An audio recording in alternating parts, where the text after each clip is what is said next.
శ్రీ గురుభ్యో నమః. నమ శివాయ చ నమ శివాయ. సత్సంగ పరివారానికి సాదరాహ్వానం.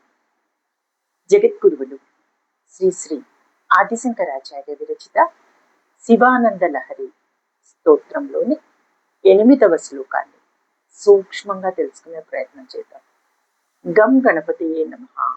యథా బుద్ధిసుప్తౌ రజతమిలికాచాస్మని మనిర్జలే వైష్టే క్షీరం భవతి మృగతృష్ణాసు సలిలం తథా దేవ భ్రాంత్యా భజతి భవదన్యం జడజనో మహాదేవేశం త్వాం మనసి చ నమత్వా పశుపతే. నమ శివాయ చ నమ శివాయ. శివులు వారిని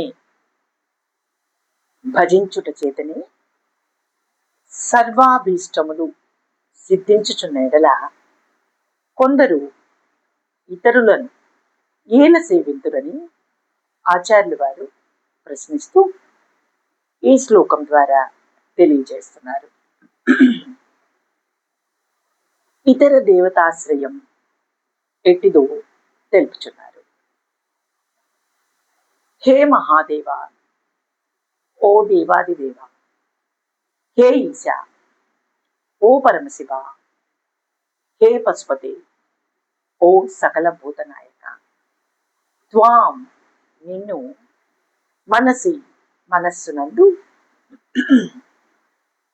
నమత్వ తెలిసి కొనక జడజన మూర్ధజనుడు సుప్తౌ ముత్యపు చిప్పయందు రజితమతి వెండి అని కాచాస్మని గాజురాతి ఎందు మణి మాణిక్యమని వైష్టే పిండ సంబంధమైన నీరే నీటి ఎందు క్షీరం పాలని మృగతృష్ణాసు ఎండమావుల ఎందు సలిలం నీరని యథా ఏ ప్రకారముగా బుద్ధిమతి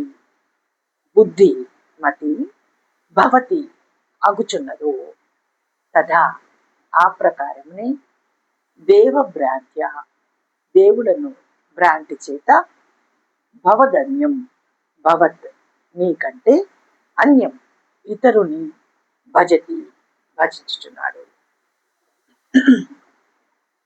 తాత్పర్యం ఏమనగా ముత్యపు చిప్పలను వెండి అనియు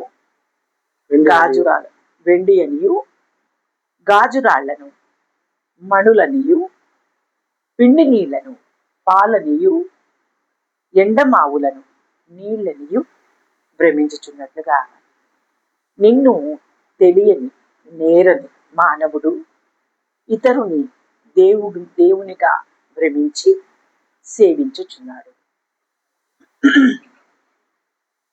ఓ మహాదేవ, పశుపతి, సర్వనియంతవగు నిన్ను హృదయమునందు తలపక మూఢుడు ముత్యపు చిప్పయందు వెండియు గాజురాతి ఎందు మాణిక్యమనియు పిండి కలిపిన నీటిని పాలనియు ఎండమావుల ఎందు నీళ్ళనియు ఎట్లు భ్రాంతి కలిగించుకొనునో అట్లే నీకంటే ఇతరుడైనట్టి వానిని దేవుడని భ్రాంతి చేత సేవించుచున్నాడు. అరుణాచలంలో అష్టదిక్పాలకులు అష్టలింగాలుగా అరుణగిరినాథుని చుట్టూ ఉండి సేవించుచున్నారు. ఈ అష్టలింగాలను దర్శించుకోవచ్చు, నమస్కరించుకోవచ్చు. కానీ సాక్షాత్తు అరుణగిరి స్వరూపంగా పార్వతీ సమేతుడైన పరమేశ్వరుడు మన చూపులకు దర్శనమిస్తున్నాడు. అది కాక అరుణగిరి పర్వతంపై స్వస్వరూపంగా అనగా ఓ మర్రి చెట్టు వద్ద ఈశ్వరులు వారు కొలువై ఉన్నారు. అరుణగిరి క్రింద అగ్నిలింగ రూపుడై పరమేశ్వరులు వారు కొలువై ఉన్నారు. పరమేశ్వరుని అధికారి అని మనం అనుకుంటే అధికారి యొక్క కృప మనపై ప్రసరించి అనుగ్రహం లభిస్తే ఇంకా అధికారి యొక్క పరిచారకులు అనగా అష్టదిక్పాలకులతో మనకు పని ఏముంది? మూఢాః ప్రపద్యంతే అన్య దేవతాః అని గీతాచార్యులు వారు చెప్పినట్లు వంశపారపర్యం కావచ్చు, దేవదేవుడు సర్వశ్రేష్టమని, అన్ని దేవతలు తత్ పరివారమని గ్రహించవచ్చు. కంచిలోని వరదరాజ పెరుమాళ దర్శనం కన్నా బంగారు బల్లి, వెండి బల్లి స్పర్శించాలని చాలా మందికి భావన ఉంటుంది.